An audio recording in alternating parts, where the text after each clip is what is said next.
افسوسناک خبر یہ ہے کہ ابھی تک کسی کی جان نہیں بچائی جا سکی ہے، کیونکہ کوششیں تو کیجیے، امیدیں تو دلائی جا رہی ہیں، لیکن جو حالات مجھے نظر آ رہے ہیں کہ دریا کے اندر جو لگا ہے اور جو ڈائریکٹ جس میں 64 افراد تھے، تو کہا جا رہا ہے کہ ابھی تک کوئی پتہ یعنی جو لاشیں نکالی جا چکی ہیں ابھی تک اگر کوئی زندہ نہیں نکلا ہے تو اٹس مین کہ بہت ساری لاشیں غائب ہو گئی ہیں، بہت ساری لاشوں کو ڈھونڈنے کے لیے کام چل رہا ہے۔ لیکن ابھی یہ صبح کی خبر ہے اور یہ امریکی ریاست پینسلوینیا کے شہر فلاڈیلفیا، پتہ نہیں اس طرح کوئی نام ہے، اور وہاں پر ایک اور طیارہ جو ہے وہ دوران پرواز گر کر تباہ ہو چکا ہے، جس میں تقریباً 5 افراد تھے اور ایک بچہ بھی تھا، وہ سوار تھے اور وہ ان کی بھی موقع پر ڈیتھ ہو گئی ہے۔ اور اس حوالے سے امریکی میڈیا نے بھی رپورٹ کیا ہے کہ مذکورہ امریکی طیارہ ایک رہائشی علاقے میں شاپنگ مال کے قریب گرا ہے۔ طیارہ حادثے میں تقریباً اب تک 6 افراد کے حوالے سے خبر آئی کہ ان کی ڈیتھ ہو چکی ہے۔ تو اس وقت اگر آپ دیکھیں، اور یہ بھی کہا جاتا ہے کہ شام 6:30 بجے جو ہے یہ واقعہ پیش آیا اور موسم بارش والا تھا اور حد نگاہ بھی کم تھی، تو وہ اس سے بھی جوڑ رہے ہیں۔ لیکن آپ دیکھیں دنیا بھر میں بڑے حادثات ہو رہے ہیں طیاروں کے حوالے سے، اس سے پہلے کینیڈا میں، پھر آپ نے کل پرسوں میں نے خبر دی تھی سوڈان میں، اس سے پہلے کوریا میں۔ تو ان حوالوں سے میری کوشش ہے کہ میں تھوڑا سا ٹائم ملے ہمیں تو اس پر ہم ایک جو ہے کوشش کرتے ہیں، تحقیقاتی سا نکالتے ہیں کہ اس کی کیا وجوہات ہیں کہ سب کچھ ہو رہا ہے اور اچانک یہ تباہی جو ہے طیاروں کی پھیل رہی ہے۔ میں خود جب پرواز میں بیٹھتا ہوں اور پرواز اڑان بھرتی ہے تو ایک خوف ہوتا ہے کہ شاید ایسا نہ ہو کہ آج کل جو حادثات ہو رہے ہیں تو اس وجہ سے بھی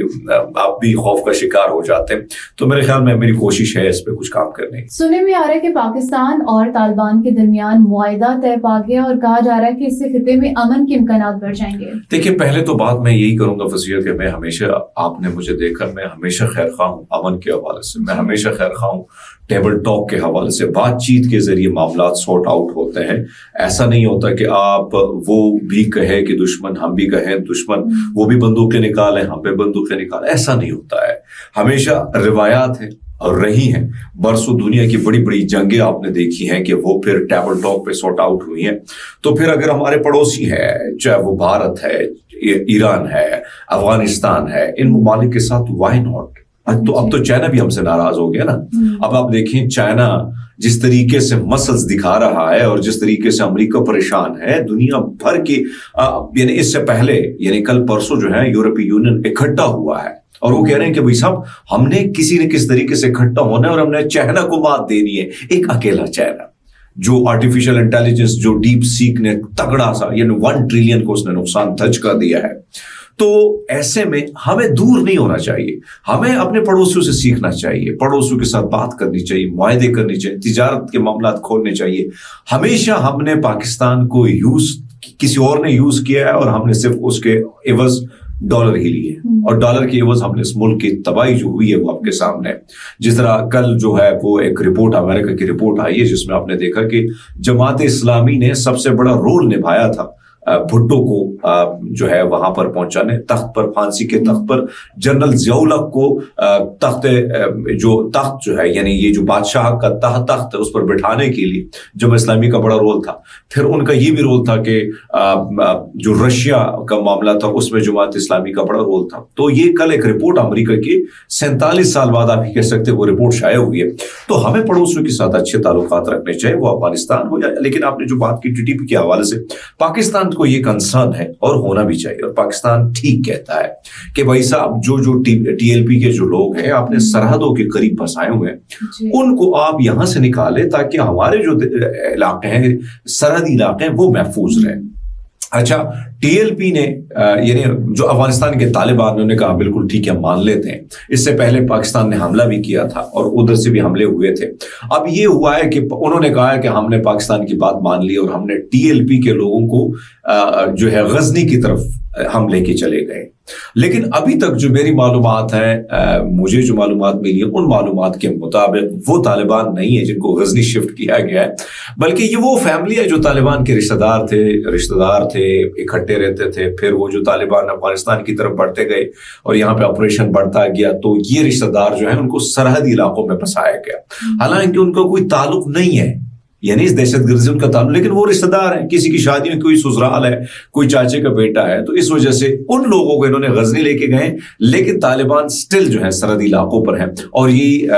کنسرن ہے پاکستانی گورنمنٹ کا, اور میرے خیال میں طالبان حکومت کو بھی تھوڑا بہت خیال رکھنا ہوگا ان ساری چیزوں. اس وقت پاکستان تحریک انصاف کے اندر بہت سے اختلافات کی باتیں چل رہی ہیں, اور جنید اکبر اور علی امین گنڈاپور کے بیچ تنازع بھی چل رہا ہے, تو عمران خان نے کس کو آخری موقع دیا ہے؟ میں سمجھتا ہوں کہ اس وقت تحریک انصاف میں جو چل رہا ہے وہ اصل میں کل بھی میں نے خبر دی تھی کہ مولانا فضل الرحمان صاحب آنا چاہتے ہیں, وہ اپوزیشن کا حصہ بننا چاہتے ہیں, اور وہ مل کر محمود خان اچکزے, علامہ راجہ ناصر عباس صاحب, عمران خان صاحب, یہ سب مل کے ایک تگڑا وہ کر سکتے ہیں, کیونکہ اسٹریٹ پاور سب کے پاس ہے. اب معاملہ یہ ہے کہ اس وقت اگر ہم دیکھیں تو جو میرے پاس انفارمیشن ہے وہ یہ ہے کہ علی امین گنڈاپور صاحب جو ہیں, آپ کو پتا ہے کہ اسٹیبلشمنٹ کو بھی خوش رکھتے ہیں, پھر ادھر بھی معاملہ خوش رکھتے ہیں. عمران خان کو ان کی کچھ معاملات کے حوالے سے جو ہے پہلے سے بہت ساری چیزوں کا علم ہے, اور آپ کو پتا ہے کہ بہت سارے لوگوں کو علی امین گنڈاپور جو عمران خان کے قریب تھے, یا عمران خان چاہتا تھا کہ ان کو بڑی بڑی ذمہ داریاں سونپی جائیں,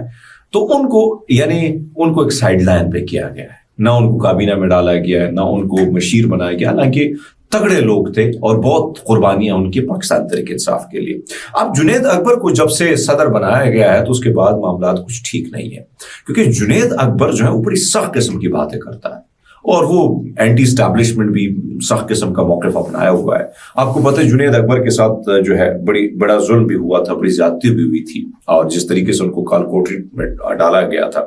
اب معاملہ یہ ہے فصیحہ کہ اس وقت جو خبریں ہیں وہ یہ ہیں کہ عمران خان نے کہا ہے کہ علی امین گنڈاپور یعنی 8 فروری میں جنید اکبر کا اس نے ساتھ نہ دیا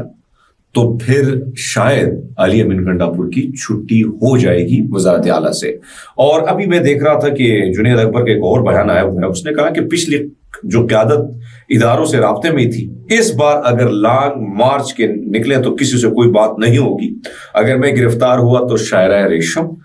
پاک افغان شارع, موٹر وے اور جی ٹی روڈ مکمل بند کریں گے, جنید اکبر نے ابھی بیان دیا. لیکن اس میں اگر آپ دیکھیں ایک لائن بڑی وہ ہے کہ پچھلی قیادت اداروں سے رابطے میں تھی, یعنی ایسا نہ چاہتے ہوئے اٹیک کیا ہے, کس پہ کیا ہے, علی امین گنڈاپور پہ کیا ہے. دنیا بھر میں دہشت گرد نیٹ ورک کی پش پناہی کے کرداروں کی تلاش جاری ہے. یا کیا تلاش جاری ہے, یہ تو خود ابھی سینٹ میں جو باتیں ہوئی ہیں امریکہ کے سینٹ میں, اور اس میں آپ نے دیکھا کہ اس میں میرے خیال میں حذیفہ کو کہہ دیتے تھوڑی سی ویڈیو چلا لیتے ہیں. Senator, as someone who enlisted in the military specifically because of Al-Qaeda's terrorist attack on 9/11. اس میں جو معاملہ ہے نا, اب معاملہ یہ ہے کہ جو دہشت گردی کی بات ہو رہی ہے, امریکہ کہتا ہے ہم بڑا امن پھیلاتے ہیں, ہم بڑے امن کی کوشش کرتے ہیں, لیکن سچ تو یہ ہے کہ جتنا بھی بارود سے پیسہ کمایا ہے, جتنی بھی جانے گے, اس میں پیسہ کس کو ملا ہے, امریکہ کو ملا ہے. اب اس میں جو سوال اٹھے ہیں سینٹ میں پہلی بار, انہوں نے کہا بھائی صاحب آپ نے 2016 میں داعش بنائی, القاعدہ بنائی, پھر اس کے بعد داعش, پہلے تو القاعدہ بنی, پھر اس کے بعد داعش بنی. داعش نے کس کے لیے بنائی گئی تھی, مڈل ایسٹ میں گریٹر اسرائیل کو بنانے کے لیے, وہاں پہ عراق کو ختم کرنے کے لیے, ایران کو ختم کرنے کے لیے, یمن کو ختم کرنے کے لیے, اسی کے ساتھ ساتھ جو ہے شام کو ختم کرنے کے لیے. اور آپ نے دیکھا کہ عراق سے جس طریقے سے پھر داعش کو بھگایا گیا اور آگے کچھ علاقے سے خالی گئے. شام میں اب جو الجولانی صاحب آئے, اور پاکستان اس کو بڑا ہیرو سمجھتے ہیں, یہ وہی الجولانی ہے جو تقریباً $1,000,000 جو ہے اس پر انعام تھا امریکہ کو, اور کئی لوگوں کے سر اس نے کاٹے, کئی لوگوں کے سر کاٹے, اس کے ویڈیوز پڑی ہیں. لیکن ابھی وہ ایک نئے سٹائل میں آ گیا, کوٹ پینٹ پہن کے اپنی بیگم کو جو ویسٹرن سٹائل میں ان کر کے تصویریں آپ نے دیکھی ہوں گے. سو اب اگر آپ دیکھیں داعش کس نے بنائی, القاعدہ اس سے پہلے کس کی انویسٹمنٹ تھی. داعش آپ کو پتا ہے کہ عرب ممالک شامل تھے, اسرائیل شامل تھا, بھارت اس میں شامل ہے, اسی طرح جو ہے امریکہ تو ہے, وہ تو برف انہوں نے بنائی تھی نا. اب معاملہ یہ ہے کہ اس میں یہ سوال ہو کہ بارک اوباما کے دور میں مڈل ایسٹ کو ہم نے تباہ کیا, پھر ہم نے اس سے پہلے طالبان بنائے, امریکہ یہ خود کہہ رہا ہے کہ ہم نے یہ سب کچھ کیا ہے. تو اٹس مین کہ دنیا کی تباہی کو اگر آپ دیکھیں اور دنیا میں جو بربادی ہوئی اس کے پیچھے کھلا امریکہ ہی ہے. بہت شکریہ حمید. مزید ہماری ویڈیوز کو دیکھنے کے لیے ہمارے چینل کو سبسکرائب کیجیے. اپنا بہت سارا خیال رکھیے گا. مجھے دیجیے گا اجازت. اللہ حافظ.